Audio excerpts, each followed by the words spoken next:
everyone, and welcome to another episode of Is It Worth It? And this month we're going to be doing something a little bit special. We are going to follow one type of product through the entire month. And thus, we are going to embark on March Marker Madness. So the entire month we're going to do nothing but markers, okay?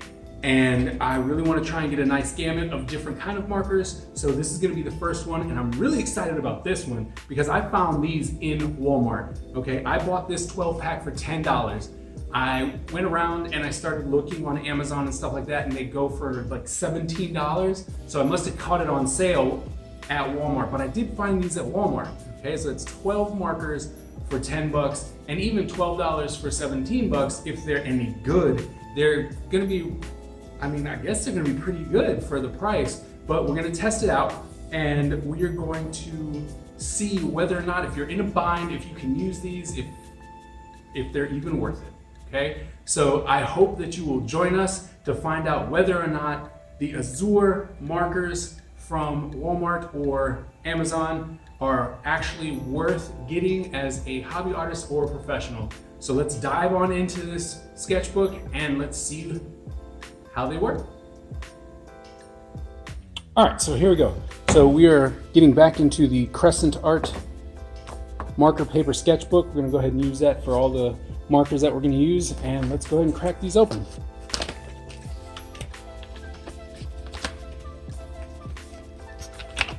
Oh, okay, so first off, I like the fact that they come in this nice plastic case, right? Keeps them all together, that's nice. Nice clean look. Let's take one out. Okay, so it is in a triangular shape. They're rounded at the edges. They're nice and vibrant as far as seeing the color. I don't know if those would rub off or not, but they seem to fit really nice in your hand. You know, by the triangle spot, there's always a flat surface for you to grab onto and a place to put your fingers for control, so that's good. Okay, it's already got a blue line around it though. I don't know if you guys can, I don't know if you guys can see that. Nope, okay. But the thick part's already fraying. All right, that's not bad. Let's see if there's another one. Let's try this. Look at this green. Nope.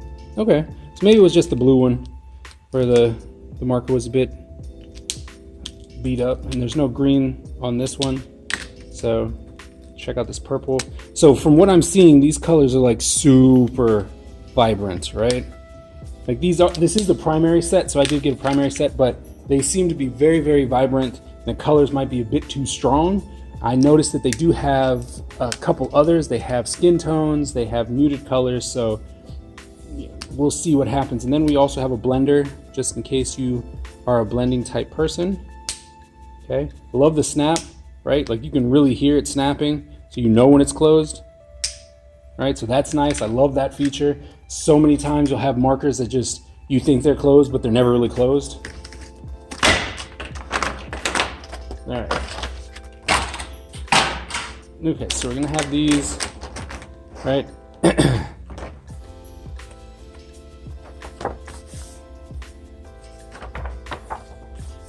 So go ahead and jump right into using some of these markers.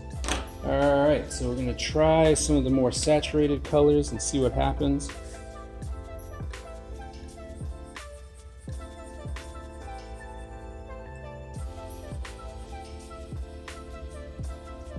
Okay, it's pretty cool, right? Goes down fairly easy.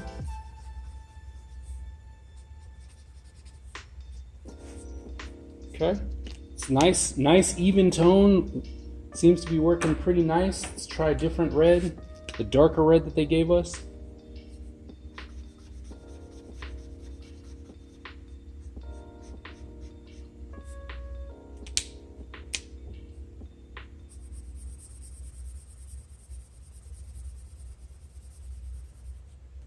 All right.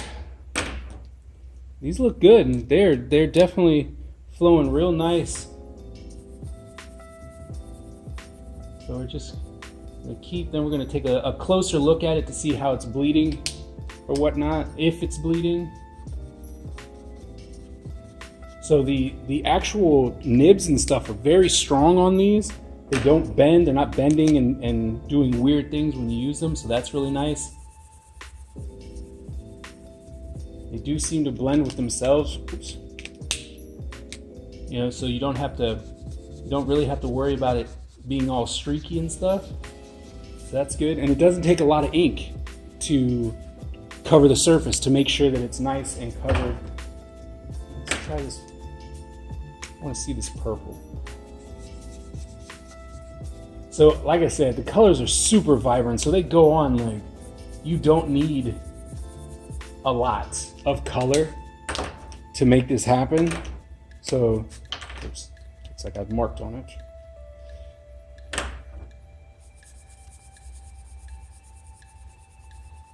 So the lighter colors need a little bit more love. All right, so you're gonna have to go over it a couple more times, but look at that. I mean, those are nice. Okay, let's get a little closer in there. So for the most part, I really don't see a lot of bleeding that's happening. So if you have some ink lines, right? If you have a drawing where you inked it up, that should be nice. And it doesn't really bleed much. And it really only seems as though when it's in the real darker, no, it's on the edges. So we got a little bit here on the edges, but like I said, if you're actually using a line drawing and you have an ink line, that's gonna bud right up against that ink line, and that'll be really nice. But these colors are super vibrant, right? These are the primary colors, so they're really nice. So they gave us a blending stick, so let's go ahead and we're gonna try and blend these three colors and see what happens. Okay, so do some blue. All right, okay. Blue, got some darker blue.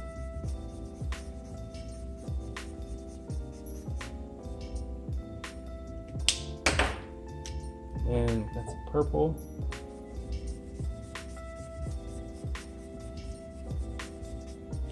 Okay. Now we're going to break out this blending marker. Let's see what happens there.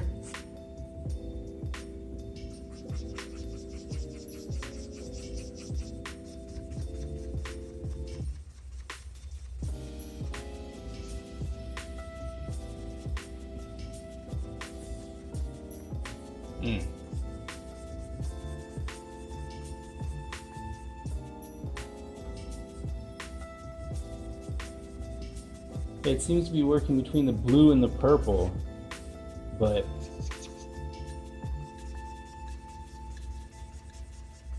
not so much this one.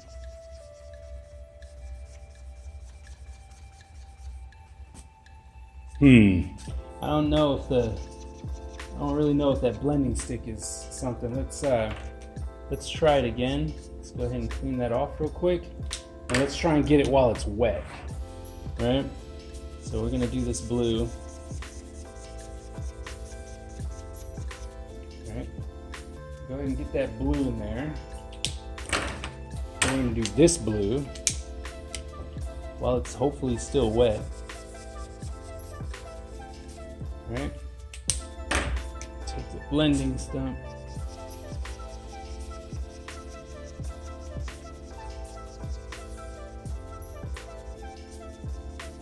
All right, I mean, I guess it kind of works. It is kind of blending out. You can do it.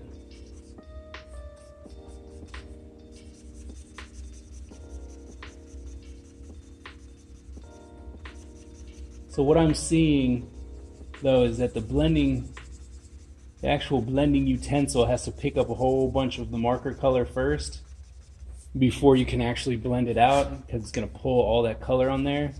right? And then you can constantly go in and work it.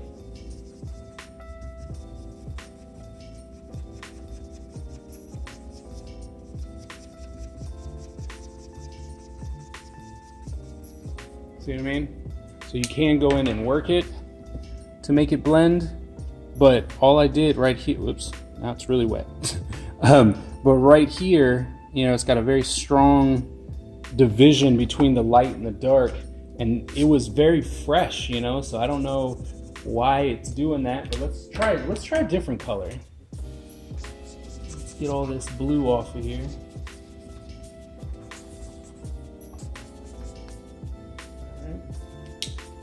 All right. Let's try and blend this green.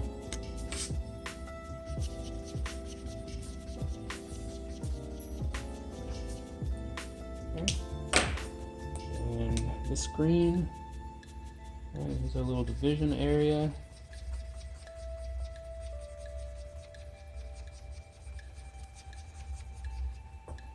Okay. And I'm assuming that you should do it while it's wet, because if it dries up, how else are you going to blend it, right? So we're going to come in here.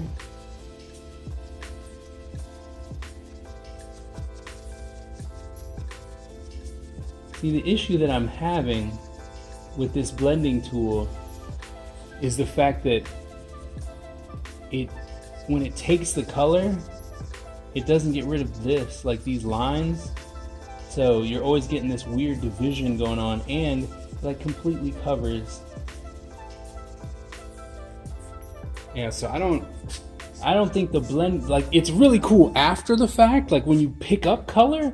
That might be interesting, right? Where you could pick up color and then make it kind of look like this faded out wash look. Like, I think that's pretty cool. But let's see, maybe if we just do one color.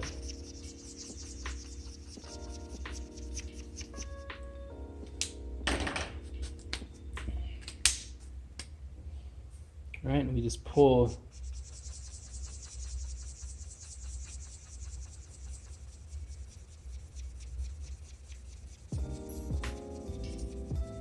Because it does pull the color out.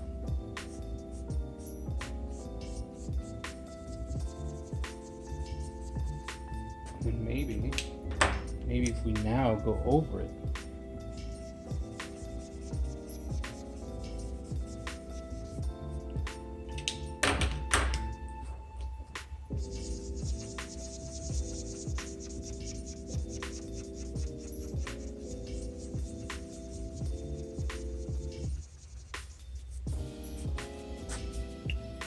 I mean, like I said, you can make it blend, right? So it does blend, but it looks as though you need like a little space, and then you can blend it out, right? Like you put a little overlap and then you blend them together. You can't really lace them on top and getting a nice seamless edge, but it does look really cool like with this. So if you actually use the blending stump and then go, all right, I've used it and I pulled green out, right? You can then come in and pull some of that green and let it kind of watercolor itself out. So that's a nice little effect. I don't know if that was intentional, but it's a nice little effect. So far, you know, I'm like, all right, I like this. For me, this really works. The blending thing's not exactly working from what I can tell. Like I said, it does blend, right? Like you can see it here. All right, there are some transitions, but it seems as though when the marker hits, it just pulls, and it doesn't necessarily always just make it seamless, go seamless. But, you know, there you go. So I'm going to do a little drawing, and I'm going to do my style of markering, and then we will have our final thoughts. All right, let's get to it.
So we just got done markering this up, and there are a couple things that I noticed that are really not sitting with me. So the marker itself, they are too saturated. So these dark colors like browns and the purples and stuff, they are way too saturated. And so when they go on, it's very, very dark, and there's not a lot that you can do with it. I used their light gray or their light brown that was here, and when I put it down, in order to make sure that it was actually sort of even, right, it became super dark. And my big hope was that once it dried, it was all gonna dry in one color. But apparently there wasn't enough ink on one side as there was on the other, which is kind of odd because it was completely covered in marker. And it dried, there was lighter here and then darker here. So the effect's really cool, right? Because it looks as though there's a light coming from underneath this character's head. But the problem is, so it looks like there's light coming from here. The problem is that was unintentional.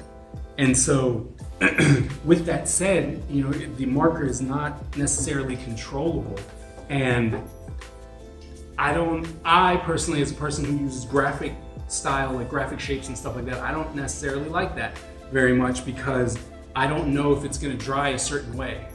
And so that's a problem. And then it also doesn't like multiple colors. So it seems as though you really have to let it dry, right? So I did this yellow and then an orange and then I did a brown to try and, you know, put some volume into the hair. And maybe it was because the orange was still a little wet, I don't know, but I didn't have a lot down, so it shouldn't have taken that long to dry. But it then not only bled so that you couldn't get a nice fine tip, but it also started pulling up the pigment in the paper, so there are little white dots everywhere, which is also something I don't like. And it's normally something with the mixture of the ink in the marker that pulls up the paper, or it separates in the pores of the paper, so you see those little white dots. And that's something that I just don't like. But the main thing is that it's way too saturated. So the colors are so strong, so dark that, you know, you have to get everything, I would say, perfect on the first shot. And because it is a marker, you kind of have to go over it and blend it to get it into a nice, clean, non-streak foundation. And in order to, you know, to do that with these, it gets really, really dark, and then you don't exactly know how it dries. So another issue that I was having was that the bullet point does not allow you to get a nice fine tip, right? And I was having a real hard time just lightly flicking, trying to get a nice strong angle, you know, tip for some of these areas in the hair. So that's a problem too. So with all that said, the idea of the actual marker, I love the design, right? It sits really nice in your hand. That's really nice. I just don't think that this is actually good for a professional artist. So I think I'm gonna have to separate this sometimes into two separate ideas, right? So is this worth it? Is Azure Markers worth it? Okay, I picked it up at Walmart for $10 and it's on Amazon for $16.75, right? So they're not expensive. So is it worth it for a learning student or someone who's just doing this as a hobby or doing those adult coloring books or something like that? Absolutely, right? The colors are nice and vibrant, so especially if you're just literally just trying to get nice vibrant colors, really good for coloring books, you know, so I think that that's really good. Is it worth it for a more semi-professional or professional? I would have to say no. No, it's not, because there are many issues that are going on with this that is not allowing you to not have to worry about what's going to happen when you do it. So like the blending, right? We were having issues with the blending, didn't actually blend out the way it was supposed to. The uneven colors, the inability to actually make a fine point is all issues that a professional or semi-professional would not tolerate. And this pack of markers does not live up to a standard as far as being able to work professionally without having to add a whole bunch of other steps. And like I said, it's just too dark. Like this right here completely obliterated all the line. so you can't even see the line of the drawing. So it's just too dark. The color composition of the markers is just too saturated and too dark. So is it worth it for like a student or a hobby artist? Yes, but the price is great and you get nice vibrant colors. Is it worth it for a professional or semi-pro? I'd have to say no. Okay, so that is my review of the Azure base primary, was it the basic set. So the Azure 12-pack basic set, that's my review. I hope you enjoyed it. I hope that it was helpful. Please join us again at another Is It Worth It video. They are going to come out every single Friday. And this month we're doing all markers. So we're going to be going through different sets of markers. So definitely join in if you are interested in markers. And as a question to all my viewers, would you prefer that I did more of a rubric type style, so I can say, you know, design, color, controllability and stuff like that, and actually give it a rating so that you can actually go off of a rating? Or are you okay with just the way that I've done the videos before, just telling you my thoughts and then telling you if it's worth it or not? Please help me out and drop me a comment and tell me what you'd really like, because I'd really like this series to become something that is going to be useful for the artistic community. So please, please, please, should I use a rubric and do a grading system, or can I still just keep going the way that I'm going? Thank you guys so very much for tuning in and sticking with me to the end, and I hope to see you at the next video. Thank you very much for watching this video. Please like, share, and subscribe. And if you'd like to check out some of my other videos, click on the link on your right. Or, if you're interested in a more behind-the-scenes and personal look at what I do on a day-to-day basis, please click on the link that leads you to the vlog. Thank you very much, and we'll see you at the next video.